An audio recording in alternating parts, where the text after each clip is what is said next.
Hello everyone. Today I am discussing about color blindness. What is color blindness? What are the causes of color blindness? And what is the symptoms of color blindness? ഇത്രയാണ് ഇതിൽ മെയിനായിട്ട് നമ്മൾ discuss ചെയ്യുന്നത്.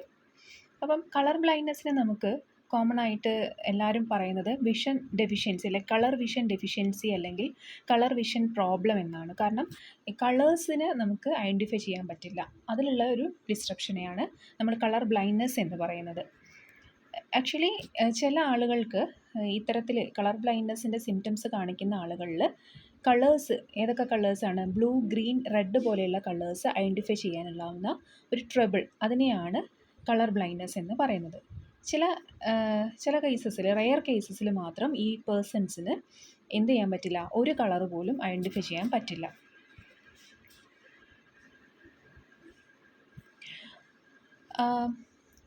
A person with this syndrome, അതായത് colour blindness ഉള്ള പേഴ്സൺസിന് colours differentiate ചെയ്യാനുള്ള difficulties അനുഭവപ്പെടുക, അല്ലെങ്കിൽ കളർ ഷെയ്ഡ്സിന് ഐഡൻറ്റിഫൈ ചെയ്യാനുള്ള ഡിഫിക്കൽട്ടീസ് ഉണ്ടാവുക. അതാണ് കളർ ബ്ലൈൻഡ്നെസ് എന്നുകൊണ്ട് ഉദ്ദേശിക്കുന്നത്. കളർ ബ്ലൈൻഡ്നെസ് ഫസ്റ്റ് ഡിസ്കവർ ചെയ്തിട്ടുള്ളത് ഒരു ഇംഗ്ലീഷ് കെമിസ്റ്റ് ആയിട്ടുള്ള ജോൺ ഡാൾട്ടൺ ആണ്. 1798 ഇദ്ദേഹം ഈ കളർ ബ്ലൈൻഡ്നെസ്സിന് കണ്ടുപിടിച്ചത്, ഇങ്ങനൊരു അസുഖം ഉണ്ട് എന്നുള്ളത് കണ്ടുപിടിച്ചത്. ആ സമയത്ത്, ഈ ഒരു ഡിസ്കവറി നടത്തുന്ന സമയത്ത് അദ്ദേഹത്തിന് ഈ ഒരു കളർ ബ്ലൈൻഡ്നെസ് എന്ന ഡിസീസ് ഉണ്ടായിരുന്നു. ആ സമയത്ത് ഇദ്ദേഹം എഴുതിയ ഈ കളർ ബ്ലൈൻഡ്നെസ്സിനെ കുറിച്ച് ഒരു ആർട്ടിക്കിൾ തന്നെ എഴുതിയിട്ടുണ്ടായിരുന്നു, based on his own experience. അതുകൊണ്ട് തന്നെ ഈ ഒരു കളർ ബ്ലൈൻഡ്നെസ്സിന് അദ്ദേഹം ഡാൾട്ടണിസം എന്നും കൂടി വിശേഷിപ്പിച്ചിട്ടുണ്ടായിരുന്നു. ആക്ച്വലി ഈ കളർ ബ്ലൈൻഡ്നെസ് എന്ന് പറയുന്നത് ഒരു സെക്സ് ലിങ്ക്ഡ് ഇൻഹെറിറ്റഡ് പ്രോബ്ലം ആണ്. അതായത് നമുക്ക് ഓട്ടോസോംസ് ഉണ്ട് നമ്മുടെ ബോഡിയിൽ, സെക്സ് ക്രോമസോംസ് ഉണ്ട്. അതിൽ സെക്സ് ക്രോമസോംസിലുള്ള ഉണ്ടാവേണ്ട ഒരു ഓപ്സിൻ എന്ന് പറഞ്ഞിരിക്കുന്ന ജീൻസിൻ്റെ ഡെഫിഷ്യൻസി, അല്ലെങ്കിൽ ഓപ്സിൻ ആണ്. ഓപ്സിൻ എന്ന് പറയുന്നത് എന്താണ്, ലൈറ്റ് സെൻസിറ്റീവ് പ്രോട്ടീൻസിനെ എൻകോഡ് ചെയ്യുന്ന ജീൻസിനെയാണ് ഓപ്സിൻ ജീൻ എന്ന് പറയുന്നത്. ഇത് മെയിനായിട്ട് മെയിലാണ് കാണുന്നത്. ഈ ഒരു ഓപ്സിൻ ജീൻ കാണുന്നത് എക്സ് ക്രോമസോം അല്ലെങ്കിൽ സെക്സ് ക്രോമസോമിലാണ്. അതുകൊണ്ടാണ് ഇതിനെ ഒരു സെക്സ് ലിങ്ക്ഡ് ഇൻഹെറിറ്റഡ് പ്രോബ്ലം അല്ലെങ്കിൽ സെക്സ് ലിങ്ക്ഡ് റിസസീവ് സിൻഡ്രോം എന്ന് പറയുന്നത്. അപ്പോൾ ഇവിടെ നമ്മൾ ഈ ചിത്രത്തിൽ തന്നെ നോക്കിയാൽ അറിയാം, ഒരു ജീനോടൈപ്പ് ഉണ്ട്, ഫിനോടൈപ്പ് ഉണ്ട്. അപ്പോൾ ജീനോടൈപ്പിൻ്റെ X⁻⁴ എന്ന് ഉദ്ദേശിക്കുന്നത് നോർമൽ, അതായത് ഒരു കളർ ബ്ലൈൻഡ്നെസ് എന്ന ഡിസീസ് ഇല്ലാത്ത നോർമൽ ആയിട്ടുള്ള ഫീമെയിലിനെയാണ് നമ്മളങ്ങനെ വിശേഷിപ്പിക്കുന്നത്. ഇനി X⁻C എന്ന് ഉദ്ദേശിക്കുന്നത് എന്താണെന്ന് വെച്ചാൽ, ഇവിടെ റിസസീവ് കണ്ടീഷനിൽ മാത്രമേ കളർ ബ്ലൈൻഡ്നെസ് എന്ന ഡിസീസ് ഉണ്ടാവുള്ളൂ. അപ്പോൾ ഇവിടെ ക്യാപിറ്റൽ സിയും സ്മോൾ സിയും വരുന്നുണ്ട്. അതുകൊണ്ട് തന്നെ ഇവിടെ XX ആയതുകൊണ്ട് ഫീമെയിലാണ്, പക്ഷേ നോർമൽ കളർ വിഷൻ ആയിരിക്കും അവർക്ക്, പക്ഷേ അവർ കാരിയർ ആയിരിക്കും. അതായത് കളർ ബ്ലൈൻഡ്നെസ് എന്ന സിൻഡ്രോം ക്യാരി ചെയ്യുന്ന ആൾ കാരിയർ ആയിരിക്കും. ദെൻ X⁻C എന്ന് പറയുന്നത് ഫീമെയിൽ തന്നെയാണ്, പക്ഷേ റിസസീവ് കണ്ടീഷനിൽ നമുക്ക് എന്ത് പറയാൻ പറ്റും, അവർക്ക് കളർ ബ്ലൈൻഡ്നെസ് ഉണ്ടാവും. വെരി റെയർ ആണ്, ഏകദേശം 0.5% കണ്ടീഷനിലാണ്, ഒക്കെയാണ് ഇത് ചാൻസസ് കൂടുതൽ, ഇങ്ങനെ ഒരു കണ്ടീഷൻ ഉണ്ടാകാനുള്ള ചാൻസസ് കൂടുതൽ. ഇനി X⁻CY എന്ന് പറയുന്നത് നമുക്കറിയാം, XY എന്ന് പറയുന്നത് മെയിലാണ്, പക്ഷേ ഇവിടെ ക്യാപിറ്റൽ C ഡോമിനൻ്റ് ആയതുകൊണ്ട് തന്നെ അവർക്ക് നോർമൽ ആയിരിക്കും, നോർമൽ കളർ വിഷൻ ആയിരിക്കും. ഇനി X⁻CY ആകുമ്പോൾ മെയിൽ തന്നെയാണ്, പക്ഷേ അവർക്ക് കളർ ബ്ലൈൻഡ്നെസ്, അതായത് C എന്ന് പറയുന്നത് റിസസീവ് കണ്ടീഷനിലാവുമ്പോഴാണ് കളർ ബ്ലൈൻഡ്നെസ് ഉണ്ടാവുന്നത്. ഏകദേശം 8% ആണ് ഇത്തരത്തിൽ ഉണ്ടാവാനുള്ള ചാൻസസ് കൂടുതൽ. ഇനി ഇവിടെ നോക്കിക്കേ, ഒരു ഫീമെയിലിന് എപ്പോഴൊക്കെ, അതായത് ഫീമെയിൽ ക്യാൻ ഓൺലി ബി എപ്പോഴൊക്കെയാണ് ഒരു ഫീമെയിൽ കളർ ബ്ലൈൻഡ് ആയിട്ടുള്ള ഒരു കുട്ടി ജനിക്കുക എന്ന് വെച്ചാൽ, A female can only B colour blind if her father is colour blind. അവരുടെ ആ കുട്ടിയുടെ ഫാദറിന് ഒന്നുകിൽ വേണം, കളർ ബ്ലൈൻഡ്നെസ് എന്ന് പറഞ്ഞിരിക്കുന്ന ഡിസീസ് ഉണ്ടാവണം.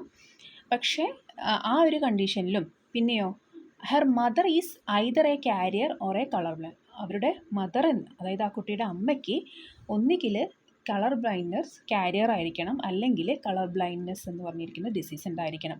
ഈ ഒരു 2 കണ്ടീഷനിലാണ് ഒരു ഫീമെയിൽ കളർ ബ്ലൈൻഡായിട്ട് ജനിക്കാനുള്ള ഒരു ചാൻസസ് കൂടുതൽ. അപ്പോൾ ഇവിടെ നോക്കിക്കേ, ഫാദർ നോട്ട് കളർ ബ്ലൈൻഡ്, അതാണ് XY എന്ന് ഉദ്ദേശിക്കുന്നത്, അതായത് കളർ ബ്ലൈൻഡ്നെസ് ഒന്നും ഇല്ലാത്ത അച്ഛൻ. പിന്നെ മദർ കളർ ബ്ലൈൻഡ് ആയിട്ടുള്ള മദർ, അതാണ് XX എന്ന് പറയുന്നിരിക്കുന്നത്. അപ്പം അവർക്കുണ്ടാവുന്ന കുട്ടികൾ എന്ന് പറയുമ്പം ആൺകുട്ടികൾ ഉണ്ടാവുകയാണെങ്കിൽ എല്ലാ ആൺകുട്ടികളും കളർ ബ്ലൈൻഡ് ആയിരിക്കും. പക്ഷേ all daughters will be colour blind gene carrier, അവരൊക്കെ കളർ ബ്ലൈൻഡ് എന്ന ജീൻ കാരിയർ മാത്രമേ ഡോട്ടേഴ്സിൽ ഉണ്ടാവുള്ളൂ, കാരിയർ മാത്രമേ ഉണ്ടാവുള്ളൂ. അടുത്തത് ഇതാണ്, എന്താണ്, X linked recessive inheritance. Mother is a carrier of the, mother carrier ആവുമ്പോൾ ഉണ്ടാവുന്ന കണ്ടീഷൻ, അച്ഛന് കളർ ബ്ലൈൻഡ് അല്ല, കാരിയറും അല്ല, നോർമലാണ്. പക്ഷേ അമ്മ എന്താണ്, കാരിയർ ആയിരിക്കും. അപ്പോൾ അങ്ങനെ ഉണ്ടാവുന്ന കുട്ടികൾ എന്ന് പറയുമ്പം അങ്ങനെ ഉണ്ടാവുന്ന ആൺകുട്ടികൾ രണ്ട് ആൺകുട്ടികൾ ഉണ്ടാവുകയാണെങ്കിൽ ഒരാൾക്ക് എന്തു പറയാം, കളർ ബ്ലൈൻഡ് ആവാനുള്ള ചാൻസസ് കൂടുതലായത് 50% ആണ് ചാൻസസ്. ഇനി ഫീമെയിൽ ആണെങ്കിലോ, അവർക്കുണ്ടാവുന്ന ഫീമെയിൽ എന്ന് പറഞ്ഞാൽ ഒന്ന് നോർമലായിരിക്കും, ഒന്ന് കാരിയർ ആയിരിക്കും, ഒരു പെൺകുട്ടി. ഇതാണ് ചാൻസസ് എന്ന് പറയുന്നത്. ഇനി നമുക്കടുത്തത് പറയാനുള്ളത് കളർ ബ്ലൈൻഡ്നെസ്സിൻ്റെ ടൈപ്സ്. എത്ര ടൈപ്പ് കളർ ബ്ലൈൻഡ്, കുറേ ടൈപ്പ് ഉണ്ട്. പക്ഷേ അതിൽ നമുക്ക് പഠിക്കാൻ മെയിനായിട്ടുള്ളത് മോണോക്രൊമാസിയും ഡൈക്രോമസിയാണ് പഠിക്കാനുള്ളത്. മോണോക്രൊമാസി എന്ന് പറഞ്ഞാൽ എന്താണെന്ന് നോക്കാം. മോണോക്രൊമാസി എന്ന് പറഞ്ഞാൽ ഇവിടെ നമ്മുടെ, അതായത് നോർമലായിട്ടുള്ള ഒരാളുടെ നമ്മുടെ ഐയിൽ രണ്ട് ഇതുണ്ട്, പിഗ്മെൻറ്റ്സ് ഉണ്ട്, റോഡ് സെൽസും കോൺ സെൽസും ഉണ്ട്. ഈ ഒരു കണ്ടീഷനുള്ള ആൾക്കാരിൽ this syndrome occurs when 2 or 3 cone pigment, 2 or 3 cone pigment എന്ന് പറഞ്ഞാൽ റെഡ്, ബ്ലൂ അല്ലെങ്കിൽ ഗ്രീൻ പിഗ്മെൻറ്റ് ആബ്സെൻ്റ് ആയിരിക്കും അല്ലെങ്കിൽ ഡാമേജ് ആയിരിക്കും. ഇങ്ങനെയുള്ള കണ്ടീഷനാണ് മോണോക്രൊമാസി എന്ന് പറയുന്നത്. ഈ ഒരു ടൈപ്പിൽ കളർ ബ്ലൈൻഡ്നെസ് ബോത്ത് ലൈറ്റ്നെസ്സിലും കളറിലും വിഷൻ റെഡ്യൂസ്ഡ് ആയിരിക്കും 1 ഡയമെൻഷനിൽ. ബട്ട് ഇങ്ങനെയുള്ള കണ്ടീഷനിൽ ടോട്ടൽ കളർ ബ്ലൈൻഡ്നെസ്, അതായത് അവർക്ക് ഒരു തരത്തിലുള്ള കളറുകളും ഐഡൻറ്റിഫൈ ചെയ്യാൻ പറ്റില്ല. അപ്പോൾ ഈ ചിത്രത്തിൽ നിന്ന് നോക്കിക്കുക, നോർമൽ വിഷനിൽ പല കളറും കാണുന്നുണ്ട്. പക്ഷേ മോണോക്രോമാസി ആയിട്ടുള്ളൊരു കണ്ടീഷനിൽ ഒരു കളറിനെയും ഡിഫറൻഷ്യേറ്റ് ചെയ്ത് കാണാൻ പറ്റില്ല. അടുത്തത് ഡൈക്രോമസി ആണ്. ഡൈക്രോമസി എന്ന് പറഞ്ഞാൽ ഈ ഒരു സിൻഡ്രം ഉള്ള ആളുകളിൽ only 1 of the cone pigment absent ആയിരിക്കും അല്ലെങ്കിൽ ഡാമേജ്ഡ് ആയിരിക്കും. പക്ഷേ ഈ ഒരു കളർ ബ്ലൈൻഡ്നെസ് ഉള്ള ആളുകളിൽ, അതായത് ഡൈക്രോമസി കണ്ടീഷനുള്ള ആളുകളിൽ only the colour vision is reduced to 2 dimensions.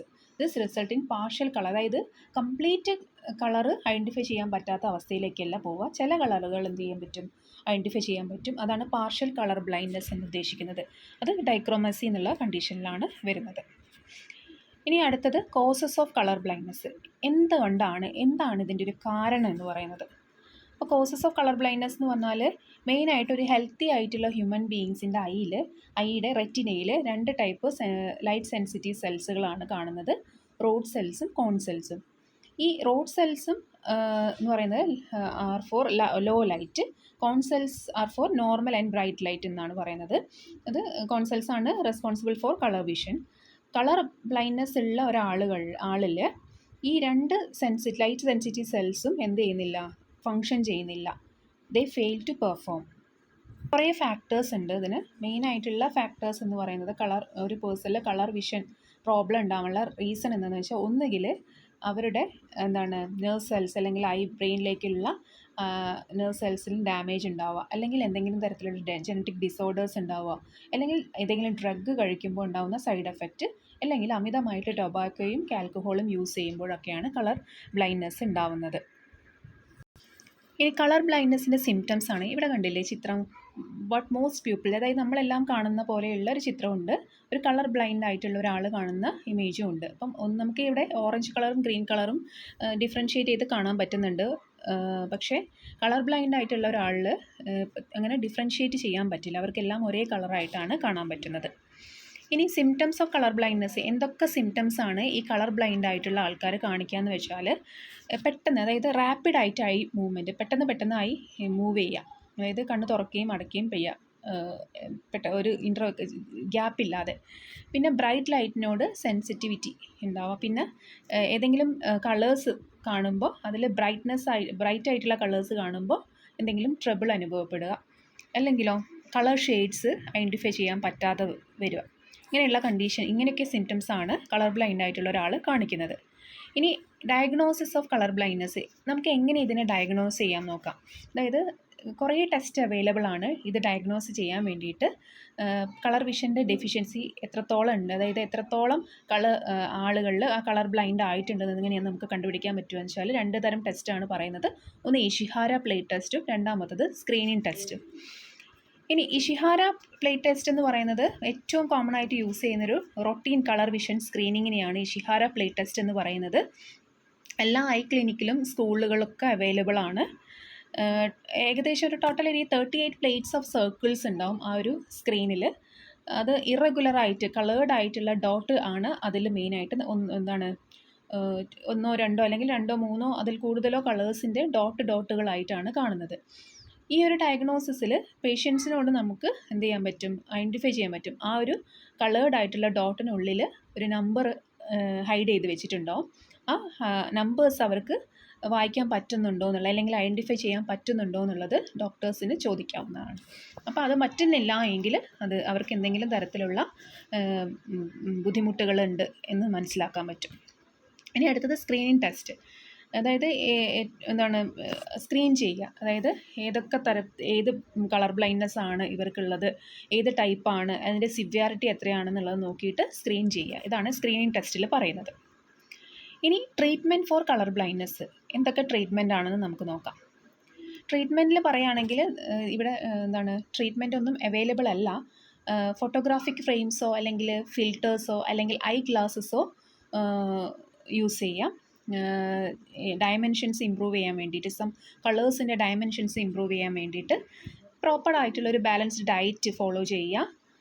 പിന്നെ എന്തെങ്കിലും ഡേ ടു ഡേ ലൈഫിൽ അവർ ഫേസ് ചെയ്യുന്ന ഡിഫിക്കൽട്ടീസ് ഐഡൻറ്റിഫൈ ചെയ്തിട്ട് അതിനനുസരിച്ചിട്ടുള്ള കാര്യങ്ങൾ ചെയ്യാം. പിന്നെ ഇങ്ങനെയുള്ള കളർ ബ്ലൈൻഡ് ആയിട്ടുള്ള ആളുകളിൽ മെയിനായിട്ട് കാണുന്നത് അവർക്ക് ഫ്രഷ് വെജിറ്റബിൾസ് സെലക്ട് ചെയ്യാൻ പറ്റില്ല, ഫ്രൂട്ട്സ്, ഫ്ലവേഴ്സ്, അതേപോലെ ഡിഫറൻഷ്യേറ്റ് ചെയ്യാൻ പറ്റില്ല പൾസസുകൾ ഏതൊക്കെയാണെന്നുള്ളത്. കാറ് ഡ്രൈവ് ചെയ്യുന്നതിന് ബുദ്ധിമുട്ടായിരിക്കും. അതേപോലെ തന്നെ അവർക്ക് അവരുടെ ഇഷ്ടപ്പെട്ട കളറിലുള്ള ക്ലോത്ത് സെലക്ട് ചെയ്യാൻ ബുദ്ധിമുട്ടുണ്ടായിരിക്കും. അങ്ങനെയുള്ള കുറേ ഡേ ടു ഡേ, അതായത് ഡെയിലി ലൈഫിൽ അവർക്ക് പല പ്രശ്നങ്ങളും അല്ലെങ്കിൽ പല ബുദ്ധിമുട്ടുകളും അവർ ഫേസ് ചെയ്യേണ്ടി വരും. ഇനി ഏറ്റവും കൂടുതലായിട്ട്, അതായത് ഇതൊരു inherited colour blindness, red green colour blindness ആണ് ഇൻഹെറിറ്റഡ് കളർ ബ്ലൈൻഡ്നെസ് എന്ന് പറയുന്നത്. നമ്മൾ ഇതിനെക്കുറിച്ചുള്ള സ്റ്റഡീസിലും മെഡിക്കൽ റെക്കോർഡ്സൊക്കെ എടുത്ത് നോക്കിയാൽ red and green colour blindness എന്ന് പറഞ്ഞാൽ ഏറ്റവും കൂടുതൽ കാണുന്നത് പുരുഷന്മാരിലാണ്, മെന്നിലാണ് ദാൻ വുമൻ. അപ്പം ബ്ലൂ കളർ ബ്ലൈൻഡ്നെസ് രണ്ടുപേരിലും കാണുന്നുണ്ട്, മെന്നിലും വുമനിലും കാണുന്നുണ്ട്. Thank you. ഇത്രയാണ് കളർ ബ്ലൈൻഡ്നെസ്സിനെ കുറിച്ച് പറയാനുള്ളത്. എല്ലാവർക്കും മനസ്സിലായെന്ന് വിചാരിക്കുന്നു. Thank you.